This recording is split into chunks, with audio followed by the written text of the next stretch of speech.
Presidential debate नहीं हो रहा है, ये हमारे लिए एक बहुत दुखद बात है। हाँ। और ये लोकतांत्रिक चुनाव जो होते हैं स्टूडेंट यूनियन के, इसका एक बहुत बड़ा हिस्सा है। और यहाँ पे जो हुलिगनिज्म की दलील दी जा रही है, आप उन लोगों को चिन्हित करिए जो ये हुलिगनिज्म कर रहे हैं और उनका नामांकन रद्द करिए और हमें प्रेसिडेंशियल डिबेट देने का हक दीजिए। और ये डिबेट अगर होगा तो हम इस पर बात करेंगे सामाजिक न्याय की, लैंगिक न्याय की, शिक्षा के निजीकरण की। पूरे बिहार में जिस तरह से शिक्षा की स्थिति को जर्जर किया जा रहा है, पटना यूनिवर्सिटी ऐसा यूनिवर्सिटी है जो नेतृत्व करता है शिक्षा का पूरे यूनिवर्सिटी में, और यहाँ पर कोशिश की जा रही है कि शिक्षा को जर्जर कर दिया जाए। जिस तरह सेशन लेट हो रहा है, जिस तरह टीचरों की बहाली नहीं हो रही है, ये पीयू में कभी नहीं होता था। और ये जो किया जा रहा है, ये जिस तरह से चुनाव को अगंभीर तरीके से किया जा रहा है, ये जिस तरह से प्रेसिडेंशियल डिबेट कैंसिल किया जा रहा है, ये दिखाता है कि एडमिन एबीवीपी नेक्सस डर गया है और अब वो तमाम तरह का दमन हथकंडा अपना रहा है कि जो बोलने वाली महिलाएं हैं वो बोल न पाए। क्या आप अगर चुन करके आती हैं तो क्या बदलेंगे, इस पूरे यूनिवर्सिटी में क्या बदलेंगे? हम इस यूनिवर्सिटी में जीएस कैश और आईसीसी का गठन करेंगे।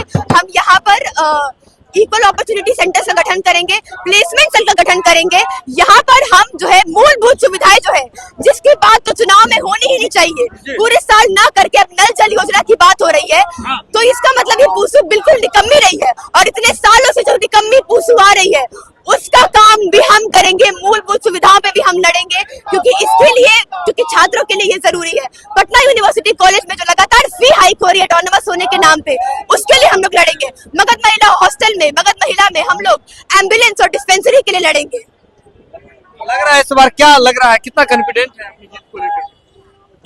हमारा इस बार हम देखते हैं कि जिस तरह से यहाँ पे लोग लड़ रहे हैं धन बल बाहुबल के साथ, बस चुनाव में पार्टिसिपेट करने के लिए, जीतने के लिए लड़ रहे हैं।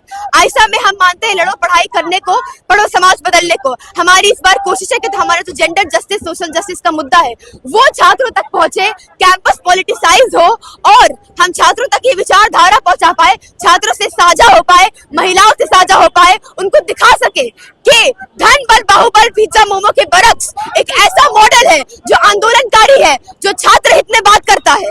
इस बार जीत की हमें काफी आशा है, क्योंकि महिलाओं ने इस बार देखा है, हाशिए के तबके के स्टूडेंट्स ने इस बार देखा है कि बोलने वाली महिलाएं आ गई हैं। इस बार टोकन रिप्रेजेंटेशन नहीं होगा और हार जीत दूसरी बात है। हम अपनी बात को छात्रों तक पहुंचाना चाहते हैं। यूजीसी की समता समानता पे हमारा जो स्टैंड है कि हम इसके समर्थन में है, इसकी लड़ाई हमने लड़ी है, इसको हम छात्रों तक पहुंचाना चाहते हैं। देश भर में कहना चाहते हैं कि आयशा इस पर खड़ा हुआ है। जी बिल्कुल, पहले तो वुमेन सेफ्टी का मुद्दा हमारा होता है, क्योंकि जिस तरीके से मुझे आप देखें कि गलत अश्लील फोटोज वीडियोस भेज के, मैसेजेस भेज के मेरा मनोबल के, मेरा हौसला को तोड़ने का कोशिश किया जा रहा था। तो पहला मुद्दा मेरा वुमेन सेफ्टी को लेकर होता, और दूसरा मुद्दा मेरा ये होता कि जितने हमारे भाई लोग हैं उनका जो छात्रावास में रहते हैं उनको प्रॉपर सुविधा मिले, लाइक कि अच्छा इंफ्रास्ट्रक्चर, अच्छा खाना, मतलब प्रॉपर मेस की व्यवस्था हो। वो लोग छात्रावास में रहते तो है, लेकिन मेस की तरह जिंदगी व्यतीत कर रहे हैं, तो वो सब मुद्दा हमारा था। और पीयू में, पटना यूनिवर्सिटी में टोटल 11 कॉलेजेज हैं, जिसमें बहुत कम ही गेस्ट परमानेंट फैकल्टी है, मोस्टली गेस्ट फैकल्टी हैं, उसको उन लोग परमानेंट करें। और लैक ऑफ फैकल्टी भी है, मतलब बहुत डिपार्टमेंट में जितना टीचर्स होने चाहिए उतना फैकल्टी मेंबर नहीं है, तो उसके लिए हम लोग आवाज़ उठाते हैं, उस पर काम करते हैं। हमारा मुद्दा भैया रियलिस्टिक है, रियलिस्टिक मुद्दे पे हम लोग बात कर रहे हैं, लोगों का आपात समर्थन है, लोग हमारे मुद्दा को समर्थन कर रहे हैं, सपोर्ट कर रहे हैं। क्या लग रहा है कि इस बार निकल जाइएगा? जी बिल्कुल भैया, बिल्कुल, क्योंकि जिस तरीके से मेरा जीत तो हम लोग का 100% तय है। जिस तरीके से आप देख रहे हैं मुझे तोड़ने का लोग कोशिश कर रहे हैं।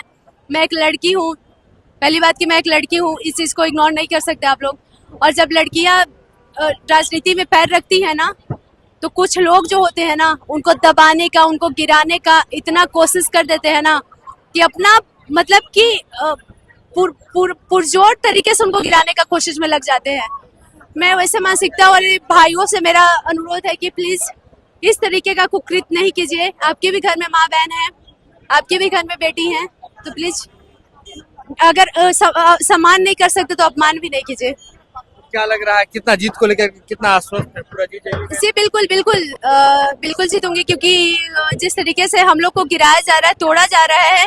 मैं एक लड़की हूँ और मैं पटना विमेंस कॉलेज की लड़की हूँ। हमारा कॉलेज में हम लोग को वुमेन एम्पावरमेंट के बारे में ही सिखाया जाता है, हमेशा सशक्त बनना सिखाया जाता है। मैं इसी कॉलेज की स्टूडेंट हूँ, मास कम्युनिकेशन डिपार्टमेंट है मेरा, 3rd ईयर की स्टूडेंट हूँ। हम लोग को हमेशा सशक्त बनना हमारा कॉलेज सिखाता है। तो मैं एक सशक्त लड़की हूँ और इन लोग के द्वारा मेरे हौसला को तोड़ने का काफ़ी प्रयास किया जा रहा है। मुझे मेंटली टॉर्चर भी किया जा रहा है, लेकिन हम लोग नहीं टूट रहे हैं। और हमारी लड़कियाँ, हमारे भाई लोग, मेरे शुभचिंतक जो लोग हैं, हमारे भाई और बहन, उन लोग मेरे साथ है। और आज हमारे बीच हमारी बड़ी बहन प्रियंका दी हैं, जो मुझे समर्थन देने के लिए आई। देखिए, प्रेसिडेंशियल डिबेट में हम लोग अपने बातों को रखते हैं जी। हम अपने तरीके को रखते हैं कि हम किस तरीके से आने वाला छात्र संघ में अपना छात्र का रिप्रेजेंटेशन कर सकते हैं। यहाँ की जो भी बुनियादी समस्याएं है उसमें किस तरीके से लड़ सकते हैं। लेकिन यह विश्वविद्यालय प्रशासन की नाकामी है या साजिश है कि पटना विश्वविद्यालय जैसे संस्थान में छात्र संघ के चुनाव हो रहे हैं, उसमें प्रेसिडेंशियल स्पीच नहीं हो रहे। अगर उस तरीके का स्पीच होता है तो हम लोग को बहुत सहूलियत होता है यहाँ के छात्र छात्राओं तक अपनी बातों को पहुंचाना, बहुत तरीके से हम लोग अपनी बातों को रख पाते हैं। लेकिन यह साजिश है पटना विश्वविद्यालय के प्रशासन को। आप लोगों ने देखा होगा कि जब से चुनाव आया है एक एक साजिश वो कर रहे हैं और अंत में यही हुआ कि प्रेसिडेंशियल स्पीच भी नहीं हुआ और हम लोग को अपनी बातें रखने में बहुत परेशानी हो रही है। बहुत कम लोग तक हम लोग पर्सनली मिल करके सोशल मीडिया के माध्यम से जैसे पहुंच पा रहे वैसे पहुंच पा रहे। यहाँ के एक एक मुद्दों के साथ मैं लड़ा हूँ। मैं नीतीश कुमार का सिपाही हूँ। मैं हायर एजुकेशन में हो रहे समस्याओं को लेकर हमेशा खड़ा रहा हूँ पटना विश्वविद्यालय में। वो चाहे स्पोर्ट्स का समस्या हो, चाहे लैब का समस्या हो, चाहे लाइब्रेरी का समस्या हो, चाहे कल्चरल एक्टिविटी का समस्या हो, या प्लेसमेंट सेल का समस्या हो, या कोई सेल जो सक्रिय नहीं है उसका, हमेशा प्रिंस उस मुद्दों के लिए लड़ा है। लेकिन हम आपके चैनल के माध्यम से यहाँ के छात्रों को बता देते हैं कि अगर प्रिंस 28 के बाद छात्र संघ में आए या ना आए, जिस तरीके से संघर्ष पहले कर रहा था आगे भी करेगा। लेकिन अगर छात्र संघ में आता है और मजबूत होकर आता है तो यहाँ के पदाधिकारी जो व्यवस्था को लाचार किए हुए हैं उनको लाचार जरूर कर देगा। किन किन मुद्दों पर इस बार चुनाव में उतर रहे हैं, क्या बदलिएगा? पटना विश्वविद्यालय की व्यवस्था को बदलना है। इंफ्रास्ट्रक्चर में बदलाव राज्य सरकार कर रही है, जहाँ जो जरूरत लग रहा है वो हो रहा है। लेकिन हम लोग को अभी भी जो समस्याएं वो हम सरकार के सामने रखने का काम करेंगे। लेकिन यूनिवर्सिटी में जो बुनियादी समस्याएं जिससे छात्र अपना पठन की छोड़कर वो अपना समस्या सुलझाने में लगते हैं, कोई उनका सुनने वाला नहीं होता है, तो छात्र संघ का अध्यक्ष होगा जो उनकी हर बात को सुनेगा और विश्वविद्यालय प्रशासन को मजबूर करेगा उनकी बातों को सुनने के लिए।